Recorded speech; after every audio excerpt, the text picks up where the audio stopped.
এই যে মনুষ্য জন্ম, এই জন্মটা এরপরে হবে কি হবে না কোনো সার্টিফিকেট নেই। আপনি, আমি, আমরা আবার আসবো কি আসবো না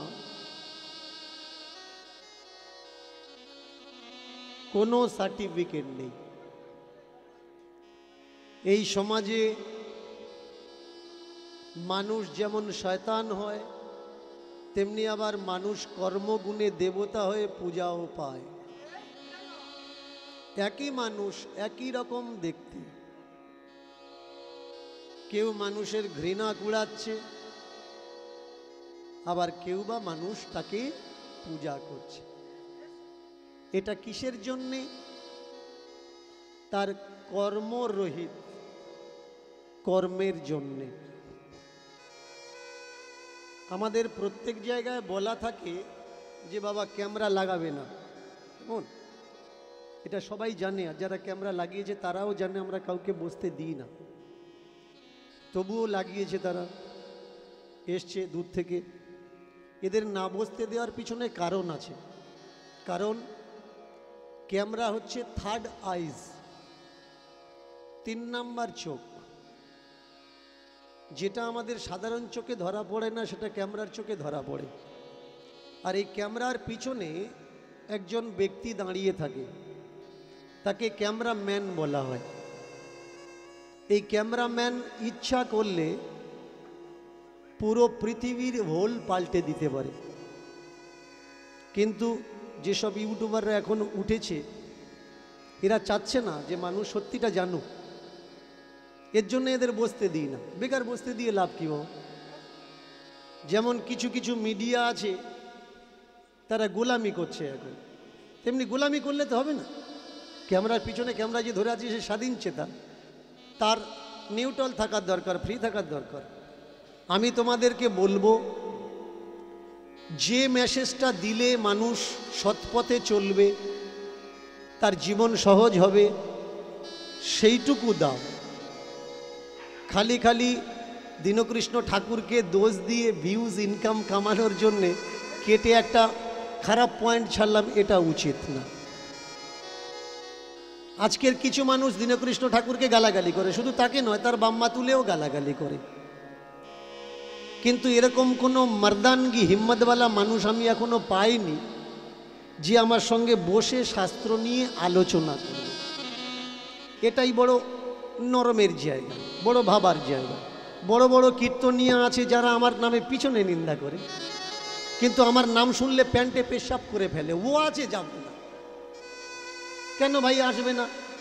আমি যদি খারাপ বলে থাকি তো সেখানে তো তোমাদের থাকার দরকার, তোমাদের সেখানে থেকে মানুষকে বুঝিয়ে দেওয়ার দরকার যে দীনকৃষ্ণ ঠাকুর তুমি এইটা ভুল কথা বলেছ, এটা ঠিক না।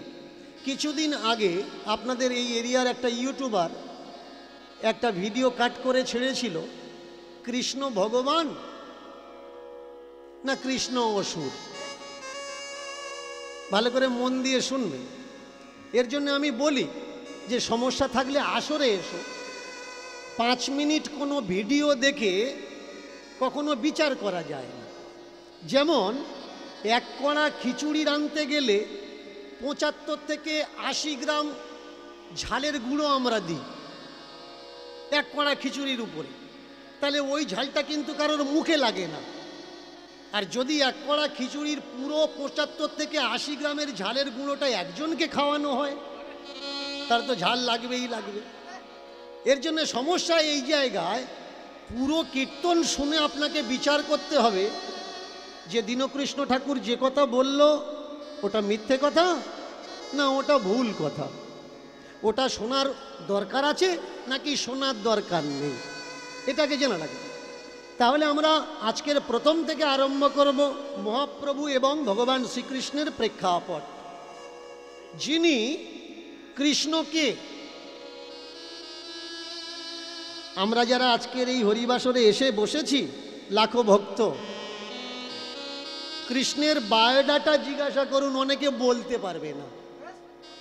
কৃষ্ণকে সে জানে কোত্থেকে? এক তো টিভি সিরিয়াল, নাটক, যাত্রাপালা, আর একটা মহাভারত, আর যারা গুরুমুখী হয়েছে তারা জানে ভাগবতের প্রেক্ষাপট কৃষ্ণ চরিত্র। এছাড়া কৃষ্ণকে এরা জানে না। কিন্তু এই ভাগবত মহাভারত এর পিছনেও একটা কৃষ্ণ চরিত্র আছে। সেটা কার? বঙ্কিমের কৃষ্ণ, শরৎচন্দ্রের কৃষ্ণ, রবীন্দ্রনাথের কৃষ্ণ। আমি বারবার বলি যে ভাই পড়াশুনো করো, যদি পড়াশুনো নাই বা করো, যে বইয়ের নামগুলো অন্তত বলি সেই বইগুলো পড়ে দেখো দীনকৃষ্ণ ঠাকুর ঠিক কথা বলছে না দীনকৃষ্ণ ঠাকুর ভুল কথা বলছে। বর্তমান যে মাসটা চলছে এই মাস মহাভারত পাঠ করার মাস, তাই তো? মহাভারত পাঠ করার মাস। আজকের পয়লা, গতকাল শেষ হয়েছে, আজকের থেকে রামায়ণ পাঠ করার মাস চলছে। পিছলা মাস চলেছে মহাভারত, আর এ মাস চলবে রামায়ণ। তো পিছলা মাসে যে মহাভারত পাঠ চলেছে, দামোদর মাস, এই মাসে নগরে নগরে অনেক জায়গায় দেখবেন মায়েরা, বাবারা, ছোট্ট ছোট্ট ছেলে মেয়েরা নগর কীর্তন দিয়েছে ভোরের বেলা করে উঠে। এদিকে হয়েছে কিনা জানি না, অন্য অন্য জায়গায় হয়েছে। আচ্ছা বলুন, এই কীর্তন দেওয়াটা এটা তো ভালো কথা, ভালো কথা না? কৃষ্ণ নাম বিলানো কত ভালো কথা। কিন্তু একটা জিনিস লক্ষ্য করে আমার কষ্ট লাগে, এই নাম দেওয়াতেও পাটাপাটি। এইদিকে হয় কিনা জানি না, অনেক জায়গায় হয়েছে, আমি দেখেছি। आंखों देखी हाल मैं बता रहा हूं, किसी से सुनकर मैं नहीं बता रहा हूं। কীর্তন দিতে যাচ্ছে, আজকে যে টিমটা ছিল সামনের বছর ওই টিমটা আর নেই। কই রে, তোদের সঙ্গে ওই দিদিমাটা ছিল বললে এবছর নেই, পার্টি চেঞ্জ হয়ে গেছে। ঠাকুরের নামের ভিতরে পার্টি হবে কেন? এইটা তো আমি বুঝতে পারলাম। পার্টি হওয়ার পিছনে কারণ কি? দৃষ্টান্ত মহাভারত। মহাভারতে কটা পার্টি? 3টা পার্টি। একটা পাল্লা, ডান দিক, বাঁ দিক আর মাঝখানের দিক। কম হয়েছে না বেশি হয়েছে আমরা বুঝবো কি করে? মাঝখানের যে কাঁটাটা আছে সেটা যেদিকে হিলবে ওদিকে বেশি, বাঁদিকে হিললে বাঁদিকে বেশি, ডান দিকে হিললে ডান দিকে। একটা পাল্লায় 3টে পার্টি, আর একটা মহাভারতে কটা পার্টি? 3টে পার্টি। একটা কুরুক্ষেত্র, আর সেই কুরুক্ষেত্রে একটা কুরু বংশ আর একটা যদু বংশ। তাহলে পাণ্ডু আর কুরু, আর একটাকে যদু। এই যদু বংশের যিনি নেতৃত্ব দিয়েছিলেন তিনি কে? ভগবান শ্রীকৃষ্ণ। ইনি হচ্ছেন পাল্লার কাঁটা, যেদিকে হিলে আছে সেই দিকটা বেশি। এবারে বলুন, ভগবান শ্রীকৃষ্ণ যুদ্ধের আগে কথা দিয়েছিলেন যে আমি যুদ্ধ করব না, যুদ্ধে ইনভলভ থাকব না, অস্ত্র ধরব না। কথা রাখতে পেরেছে কি? কথা রাখতে পারে? শুধু তাই নয়, আমরা রামায়ণ, আমরা মহাভারত পড়ি, কিন্তু গল্পের সারমর্মটা আমরা কেউ নেওয়ার চেষ্টা করি না। এই দেখুন রামায়ণের প্রেক্ষাপট, রামকে, রাম ব্রহ্মা সনাতন, ব্রহ্মের স্বরূপ রামচন্দ্র। তাহলে রাম যদি ব্রহ্ম হলো, বলুন তো রামের নিজের ভাই, ছোট ভাই, বুকে যখন শক্তিশাল লাগলো, রাম সর্বাগ্রে কি করেছে? রাম তো হাত দিলে ঠিক হয়ে যেতে হতো না? যার ছোঁয়াতে শিলা ভাসে তার স্পর্শে কখনো লক্ষণ মরবে, এ কথা মানা যায়। কিন্তু তিনি কি করেছেন? সর্বপ্রথম তিনি বললেন ডাক্তার ডাকো। যে ব্রহ্ম সনাতন তিনি বলছেন অসুবিধা হয়েছে, রোগ এসেছে, ব্যাধি এসেছে, ডাক্তার ডাকো। কোন ডাক্তার ডাকা হলো? রাবণের প্রাইভেট ডাক্তার। যে শুধুমাত্র রাবণের ফ্যামিলিকে ট্রিটমেন্ট করত। নাম কি? সুসেন বৈদ্য। তাহলে দেখুন ধর্মগ্রন্থ থেকে আমরা কি শিখব? ধর্মগ্রন্থের সারটুকু আমরা নেব। ডাকলো কাকে? ওর সঙ্গে মিলল না কিন্তু। ডাকবো আমরা তাকে, ডাক্তারকে। ভগবান সে বলল না যে আমি হাত বুলিয়ে দেবো ঠিক হয়ে যাবে। সে বলল আমি ভগবান হতে পারি, কিন্তু যেখানে যার প্রয়োজন তাকে ডাকা লাগবে। এখন শক্তিশাল লেগেছে, এই জায়গায় ভগবানের কাজ নেই, ডাক্তারের কাজ। কিন্তু এখনকার বেশিরভাগই গুরুদেবেরা কি বলছে? আপনি কাঁদছেন বাবা আমার অসুখ, সে বলছে ভগবানের ওপরে বিশ্বাস করে ঘটের জল খা, ঠিক হয়ে যাবে। যে ভগবান সে বলছে ডাক্তার দেখাও, আর গুরুদেব কি বলছে? ঘটের জল খাও, ভগবানের উপরে বিশ্বাস রাখো। কিন্তু ভগবানের কথা বললেন, ডাক দিলেন কাকে? সুসেন বৈদ্যকে। সুসেন বৈদ্যকে রাবণের প্রাইভেট ডাক্তার, রাবণের। সুসেন এসে আজে বাজে ওষুধ দিয়ে রুগীটাকে তো মেরে দিতে পারত, যে রাবণের শত্রু, তাহলে এদের বাঁচানোর দরকার না, মেরে দেওয়ার দরকার। তো ডাক্তারের ধর্ম কি? রুগী যে কেউ হোক তাকে সুস্থ করে জীবন দান করা, একে বলে ধর্ম। মহাভারত পিছলা মাসে আমরা পড়লাম, লক্ষ্য করেছেন মহাভারতের যেসব প্রেক্ষাপটগুলো রাখা উচিত নয়, তার জন্যে আমার লড়াই। নৈমিষারণ্যের বড় বড় আচার্যদের সঙ্গে আমার মিটিং হয়েছে, জানিয়ে রাখি আপনাদের। তারা আমাকে বলেছে বাবা আমাদেরকে 15টা বছর সময় দিন, আমরা ধর্মকে আপডেট করে দেবো, ধর্মগ্রন্থ আপডেট করে দেবো। আজে বাজে জিনিসগুলো আমরা রাখবো না, বাজে জিনিসগুলো আমরা বাদ দিয়ে ভালো জিনিসগুলো ধর্মে গ্রন্থের মধ্যে থাকবে। বাজে জিনিস কোনটা আপনি আমাকে বলতে পারেন যে আপনার চোখে শুধু বাজে জিনিসগুলো পড়ে, ভালো জিনিসগুলো পড়ে। বাজে জিনিস কোনটা ভালো করে মন দিয়ে শুনুন। অনেকে নিজেকে পৌণ্ড ক্ষত্রিয় বলে দাবি করে। জিজ্ঞাসা করবেন আপনি কাস্ট কি আপনার? সে বলে দেবে আমার কাস্ট হচ্ছে পৌণ্ড ক্ষত্রিয়। অনেকে এখানে খুঁজলেও পাওয়া যাবে। এবার তাকে জিজ্ঞাসা করুন আপনার এই জাত, পৌণ্ড ক্ষত্রিয়ের জাত, জন্ম হয়েছে কিভাবে? অনেকে হয়তো বলতে পারবে না, আমি বলে দিচ্ছি পৌণ্ড ক্ষত্রিয় জন্ম কিভাবে হয়েছে। পৌণ্ড ক্ষত্রিয় যিনি বিশ্বামিত্র, তপস্বী বিশ্বামিত্র, আর একাধারে তপস্বী পরশুরাম, এই দুই চরিত্র আমরা বড় ভয়ঙ্কর পাই। পরশুরামের মা জলান্তে গিয়ে হাজার বাহুকে দেখে বিলম্ব হয়েছে, এই অপরাধে পরশুরামের বাবা আদেশ করেছে, যমদগ্নি আদেশ করেছে ওর মাথাটা কেটে ফেলো, ও দুশ্চরিত্র।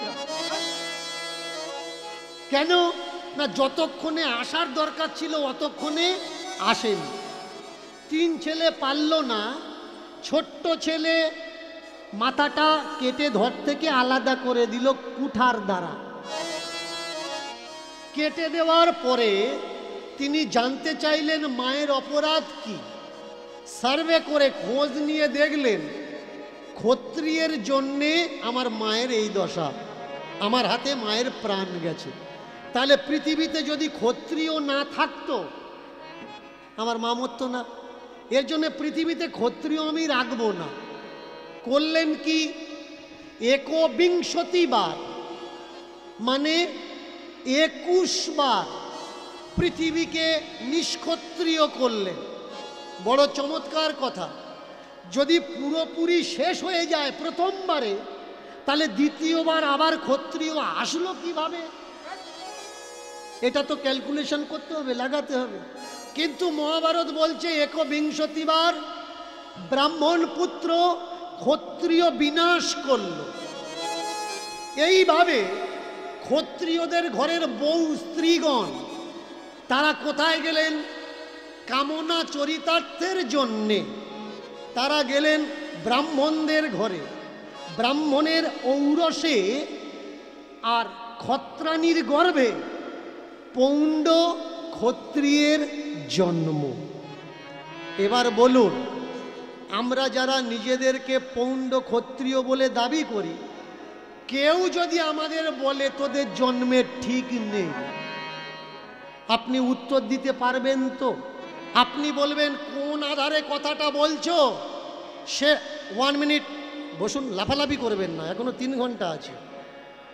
অসুবিধে থাকলে বাসায় চলে আসবেন, কীর্তনে ডিস্টার্ব না। আমি খুঁজছি আপনাদের মতো মানুষ। বসুন, চুপচাপ বসুন। এবারে শুনুন, তাহলে ব্রাহ্মণদের ঔরসে ক্ষত্রাণীর গর্ভে কার জন্ম? পৌণ্ড ক্ষত্রিয়।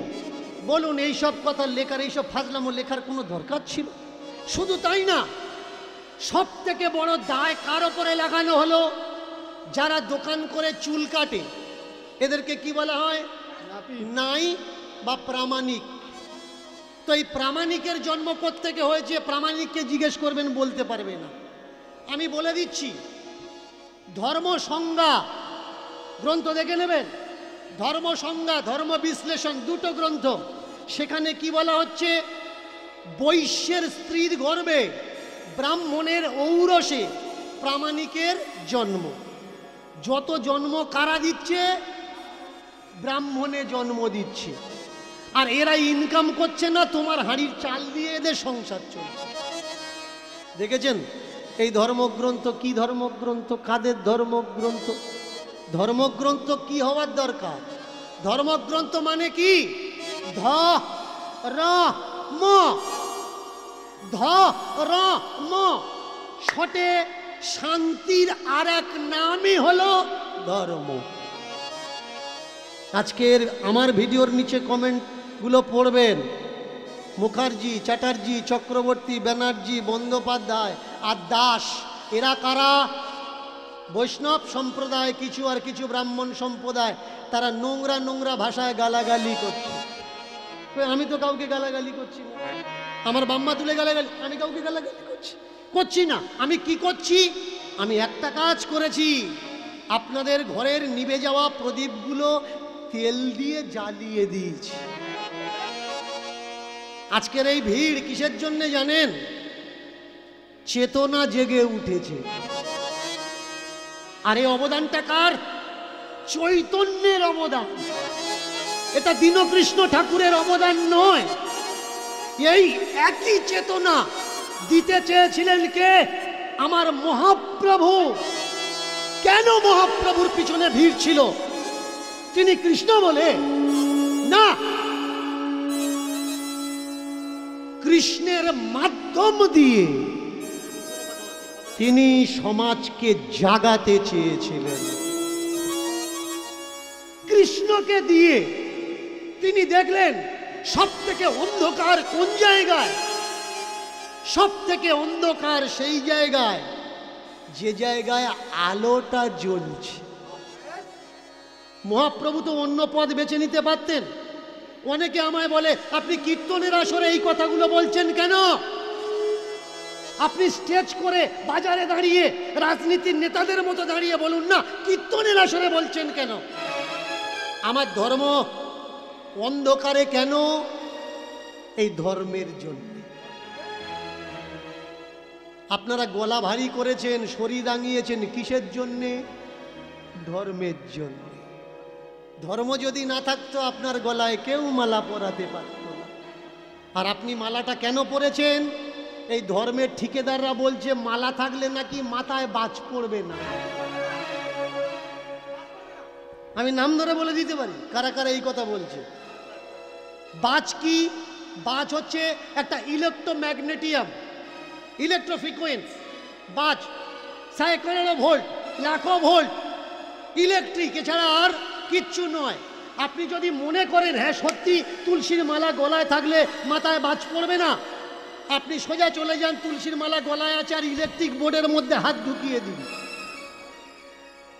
220 ভোল্ট ঝটকা মারে কি দেখুন। যদি ঝটকা মারে মানে ওর কথা মিথ্যে, আর যদি ঝটকা না মারে হাই ভোল্টেজে হাত দেবেন, দিয়ে বলবেন দেখো গলায় মালা আছে, আমার ইলেকট্রিকে ধরছে না। না ভাই, দ্রব্য বস্তু সে তার গুণ দেখাবে, তোমার গলায় মালা থাক বা না। তুমি মুসলিম দাড়ি টুপি নিয়ে ইলেকট্রিকে হাত দাও না, দেখো না ধরে কিনা।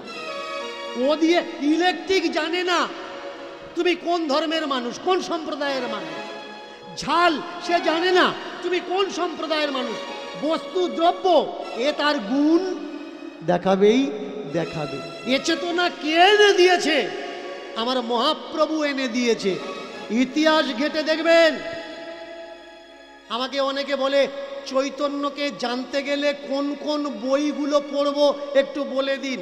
যারা সত্য চৈতন্যকে খোঁজ করছেন লিখে রাখুন, চৈতন্য অ্যান্ড হিজ এজ বইটা পড়বেন। মহাপ্রভু মৃত্যুর রহস্য সন্ধানে পড়ে দেখে নেবেন। পড়বেন শৈবাল মিত্রের লেখা গোরা গ্রন্থ, পড়বেন জয়দেবের লেখা, জয়দেব বন্দ্যোপাধ্যায়ের লেখা কাহা গেলে তোমা পাই, পড়ে নেবেন নিখোঁজ গোরা, পড়ে নেবেন উড়িষ্যার অন্ধকার, পড়ে নেবেন হিস্ট্রি অফ উড়িষ্যা। 5-7খানা বইয়ের নাম বললাম, তাহলে আপনার ভিতরে আর প্রশ্ন থাকবে না সত্য চৈতন্য কোনটা আর কাল্পনিক চৈতন্য কোনটা। মহাপ্রভুর পার্ষদ যারা, তারা বলছে মহাপ্রভু সন্ন্যাস নিতে চায়নি, মহাপ্রভুর মা আর বউ দুজনে মিলে মহাপ্রভুকে সন্ন্যাসী হতে বাধ্য করেছে। কেন? তা না হলে মহাপ্রভুর সম্প্রদায়ের মানুষ, তাদের ভিতরে একটা মতবাদ শুরু হয়েছে। মতবাদটা কি? মহাপ্রভু বলছে পূজা করা লাগবে না। ভালো করে শুনবেন, মতবাদটা কোথায়? মহাপ্রভু বলছে পুজো করা লাগবে না, মহাপ্রভু বলছে যজ্ঞ করা লাগবে না। যারা মহাপ্রভুর মতপথ অনুগামী, এরা কি করে? পূজা করে? কোনো দেবী দেবতার পূজা করে না। কেন? এ মহাপ্রভুর নির্দেশ, মহাপ্রভুর কারোর পূজা করা লাগবে না। কোনো হোম যজ্ঞ তপস্যা সাধনা কিচ্ছু করা লাগবে না। কি করবে? শুধু দুটো বাহু তুলে যেখানেই থাকো না কেন, যে অবস্থায় থাকো, যদি আনন্দে থাকো কৃষ্ণ বলবে আনন্দে, আর যদি দুঃখে থাকো কৃষ্ণ বলবে কেঁদে কেঁদে। প্রত্যেকটা চোখের জলের ফোঁটাতে কৃষ্ণ যেন ছুঁয়ে থাকে। কৃষ্ণকে বলো আমি তো ওদের মতো ডাকতে পারিনি ঠাকুর, হাজার হাজার বছর পরমায়ু ওদের ছিল, আমাদের অতটা পরমায়ু নেই, স্বল্প পরমায়ু আমাদের। অন্নগত প্রাণ, ভাত না খেলে আমরা বাঁচব না দুটো বেলা। পেটের জোগাড় করব, ভাতের চিন্তা করব, নাকি তোমার চিন্তা করব ঠাকুর? তাই জানি না প্রক্রিয়া কি, তোমাকে কিভাবে ডাকবো। আজকের কেঁদে কেঁদে চোখের জলে আমি তোমায় ডাকছি ঠাকুর। আমি সংসার ছাড়তে পারি না কর্তব্যের খাতিরে, বাবা মা ছাড়তে পারি না, ছেড়ে চলে গেলে তারা খাবে কি, মাগবে কি, পরবে কি। তাই তোমার দুঃখের দিনে ডাকছি ঠাকুর। এখন নাইবা আসলে তুমি শেষ দিনে একবার অন্তত এসো।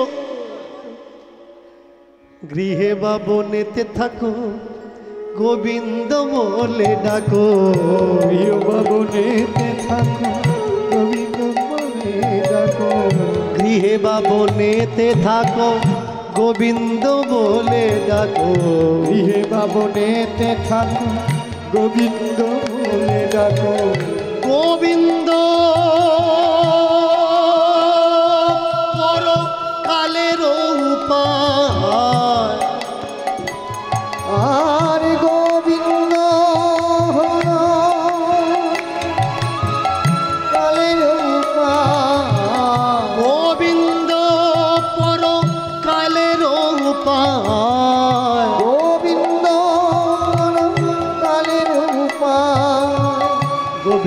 যদি কৃপা করে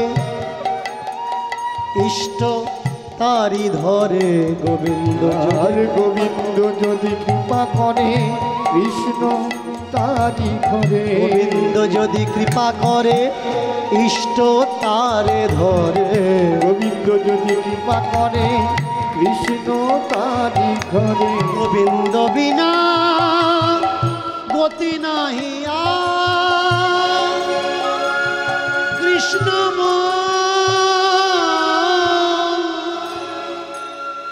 কৃষ্ণ প্রাণ কৃষ্ণ আমার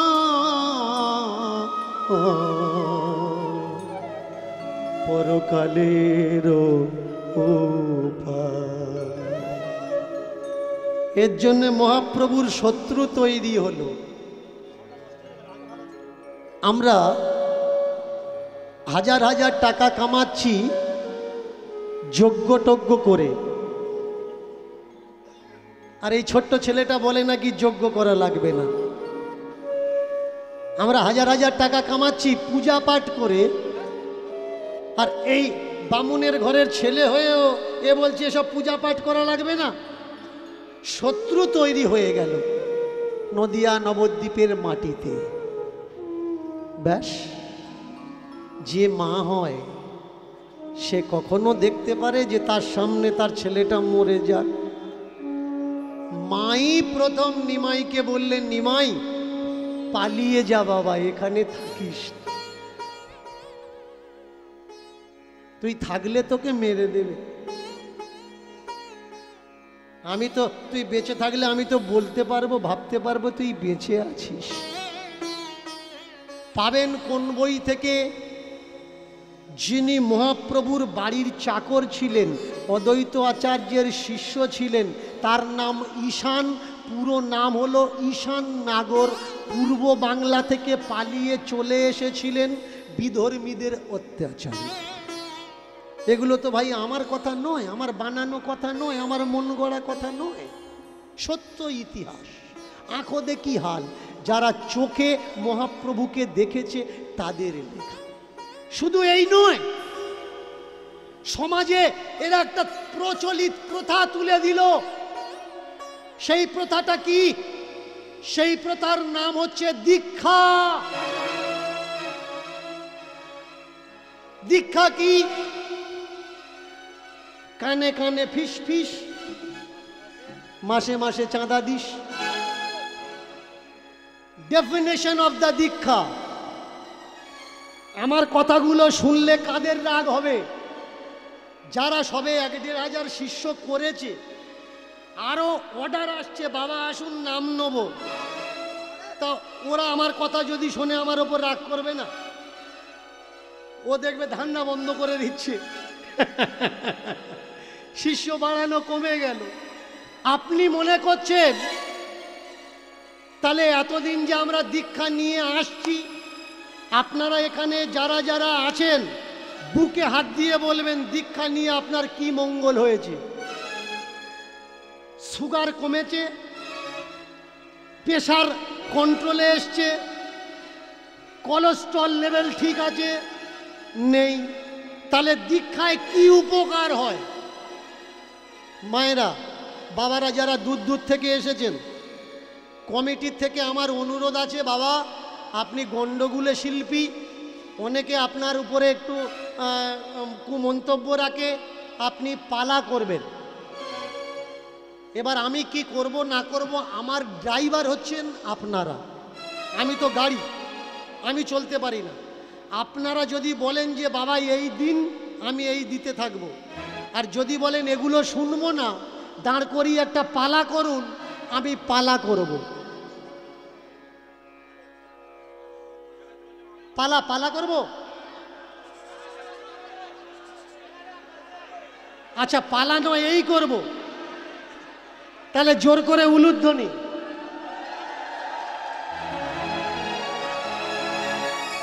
আচ্ছা দুজনের কথা থাক, কেমন? দুজনের কথা থাক, পালার মাধ্যম দিয়ে এই সব করি।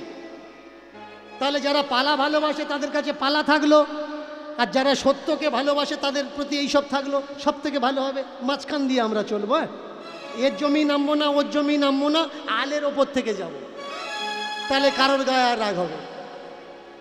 আজকের যে পালাটা করব সেই পালার তত্ত্ব থাকবে সত্যি কি দীক্ষা নেওয়ার দরকার।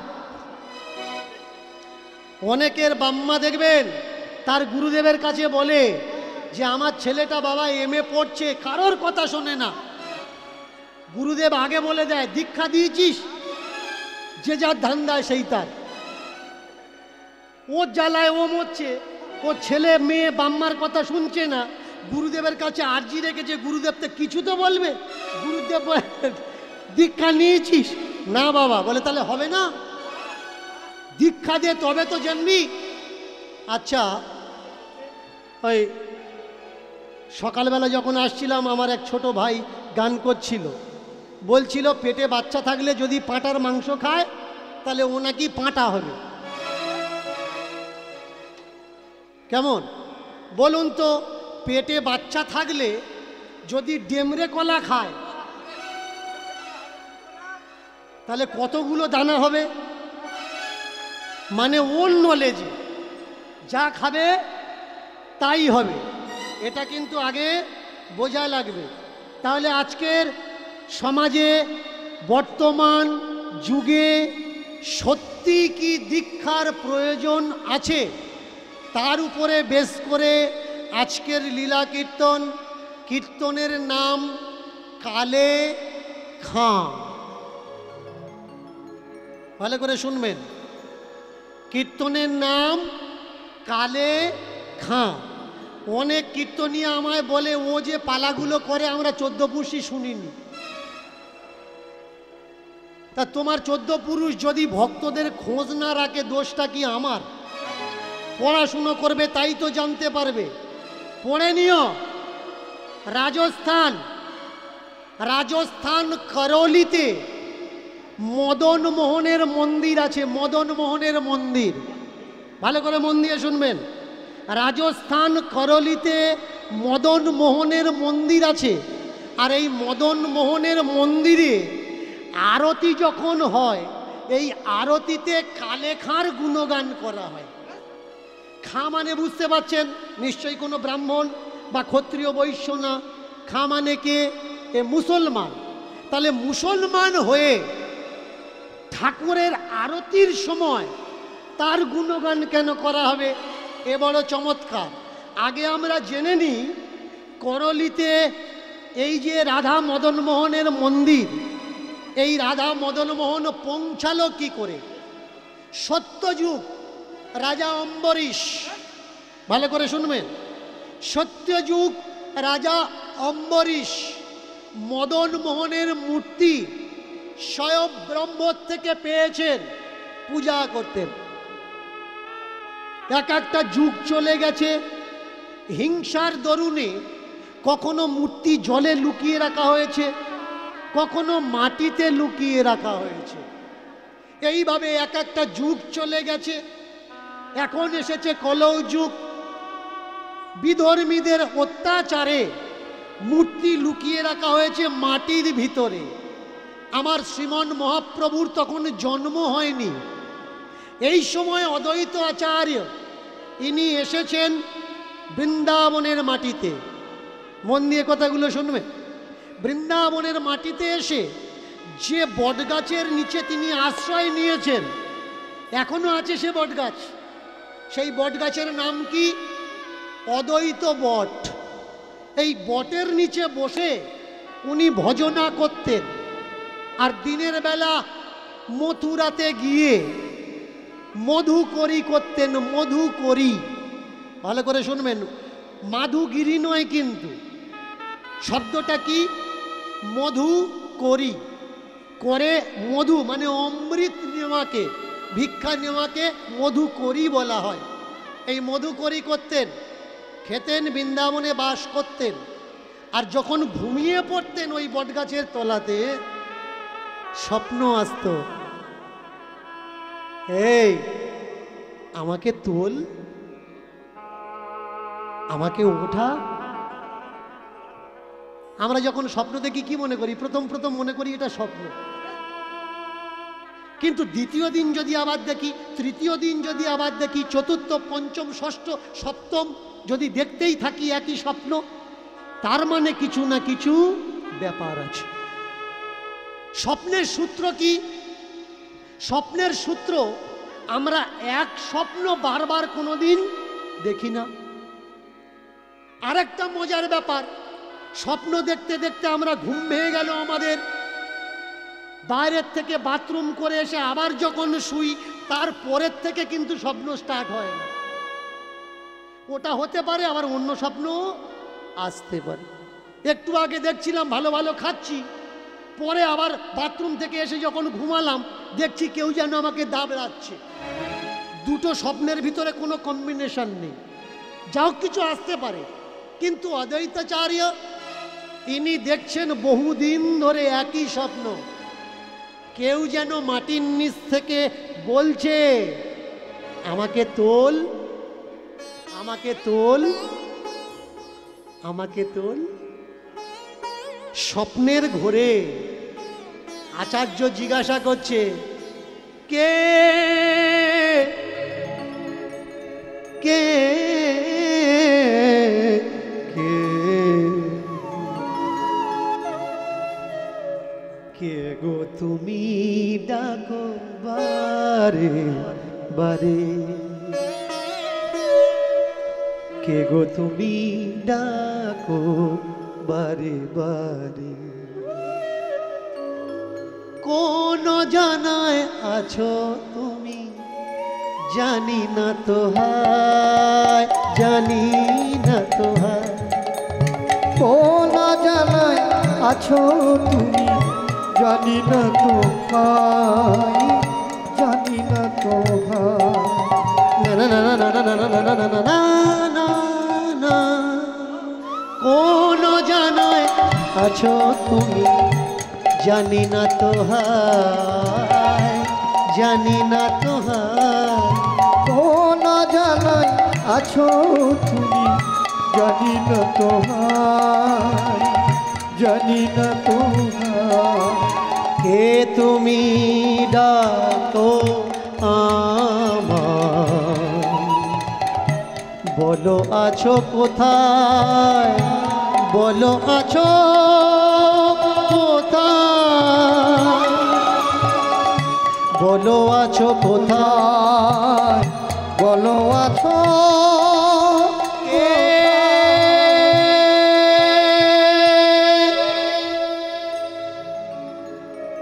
ঘুম ভেঙে গেছে, অনেক রাত, জেগে উঠেছে, অন্ধকার। এখন যারা বৃন্দাবনে গেছেন, বৃন্দাবন সে বৃন্দাবন আর নেই, অনেক পরিবর্তন। এখন গেলে বাবলা কাঁটা দেখতে পাবেন, কিন্তু তৎকালীন সময়ের বৃন্দাবনের প্রেক্ষাপট এত ভয়ঙ্কর ছিল,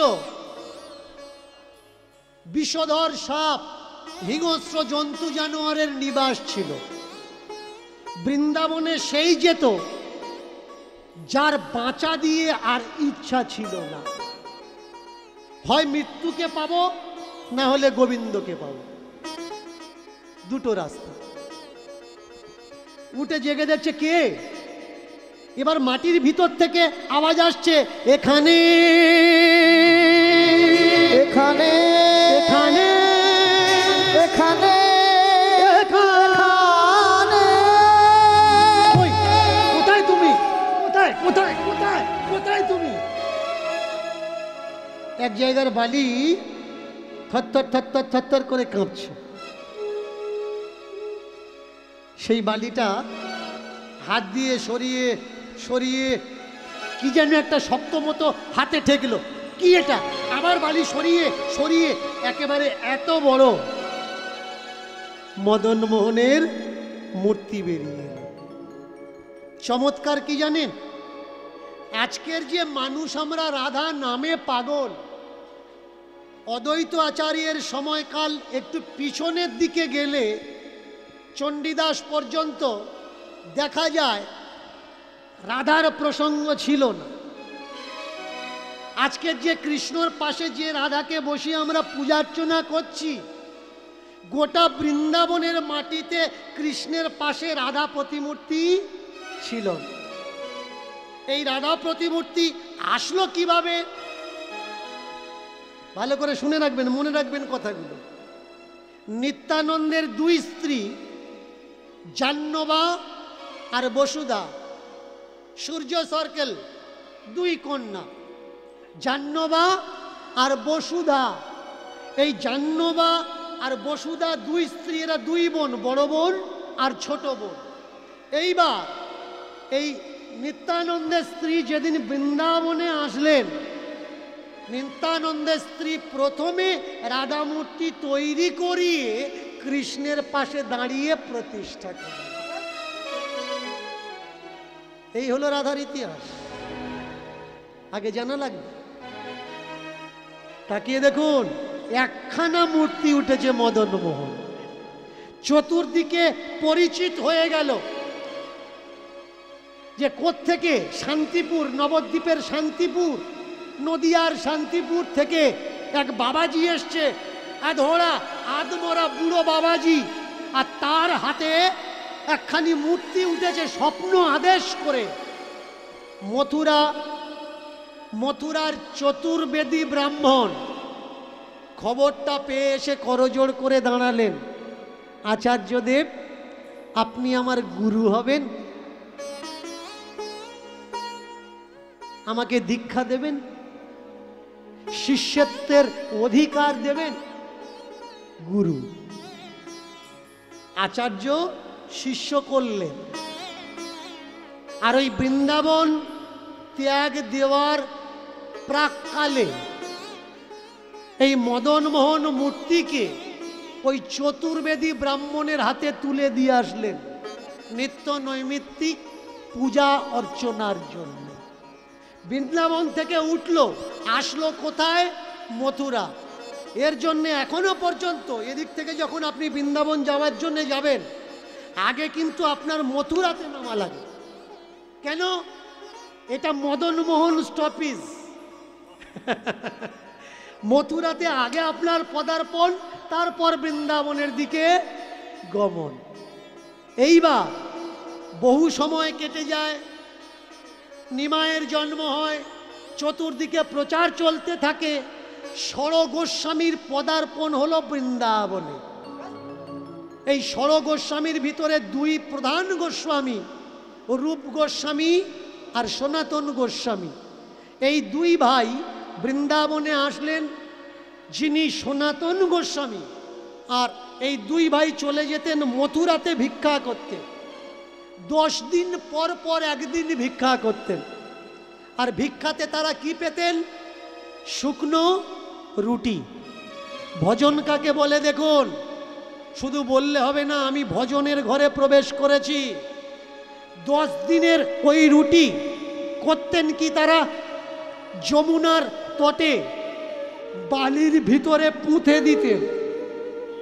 দিনে একটা করে রুটি বের করতেন, যমুনার জল আর ওই শুকনো রুটি টুকরো টুকরো করে কেটে ভিজিয়ে ভালো করে চটকে নিতেন। এই হতো তাদের মূল আহার। কানে খবর পেল একদিন যে অদ্বৈত আচার্য এসেছিলেন, তার হাতে মদন মোহন উঠেছে, আর মথুরার কোনো এক চতুর্বেদী পরিবারে সেই মূর্তি রাখা আছে। দর্শনের লোভ আসলো ভক্তকে। ভক্ত বড় লোভী, যে লোভী হয় সে ভক্ত হয়। কিসের লোভ? ধন দৌলতের লোভ না, ভগবত দর্শনের লোভ। কোথায় ভগবত প্রেম আছে, ভগবত আছে, সেই দর্শনের লোভ। ছুটলো কোথায়? মথুরার দিকে।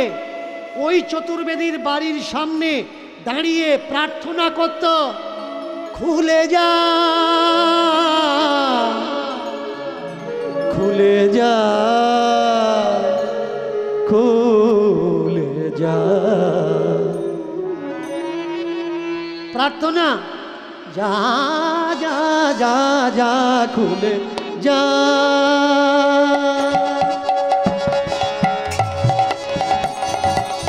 যা যা যা যা যা যা যা যা যা যা যা খুলে যা।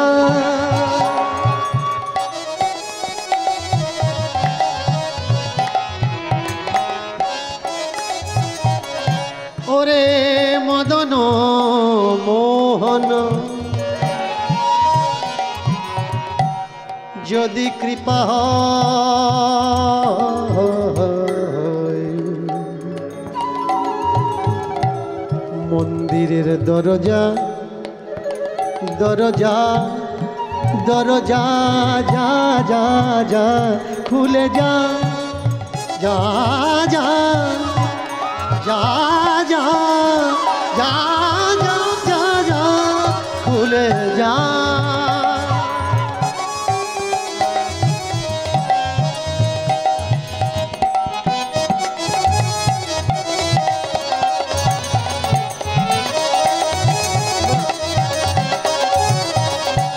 যদি থাকে পূর্বে কোনো ভজন সাধন, খুলে যাও মন্দিরের দরজা, যেন আমার হয় প্রভুর দর্শন।